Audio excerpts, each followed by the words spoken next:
Welcome to Guide by Grace. If you enjoy powerful stories of faith, courage, and God's deliverance, you're in the right place. Make sure to like, share, and subscribe to stay connected with us and discover more inspiring stories from the Bible. In the days when the Israelites were living in the land, there was a time when they were oppressed by their enemies, the Moabites. The Israelites had turned away from God, and as a result, they were ruled by the Moabite king, Eglon. For 18 years, the people of Israel suffered under his harsh rule.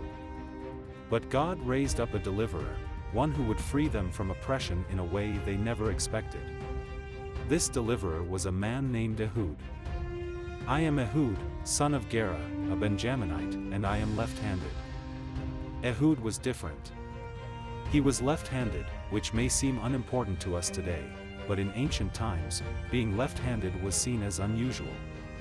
People who were left-handed were often overlooked or underestimated. But God used Ehud's unique abilities for his purposes.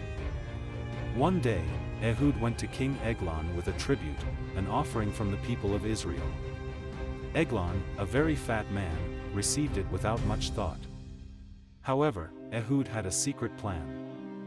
"King Eglon, I have a message from God for you," said Ehud. The king, intrigued, dismissed his servants, eager to hear what the message was.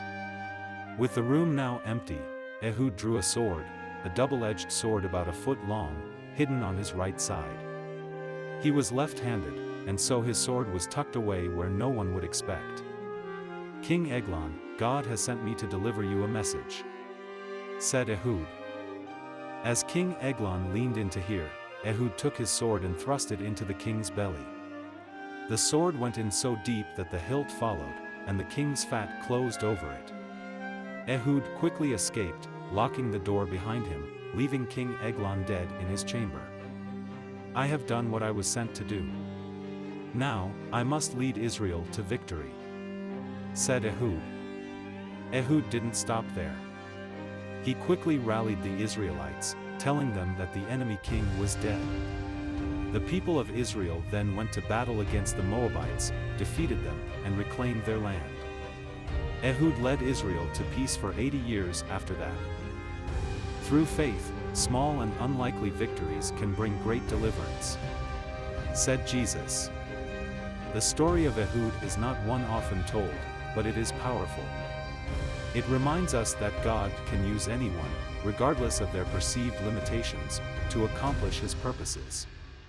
Ehud, though left-handed and overlooked by many, was the very person God chose to free Israel from their enemies.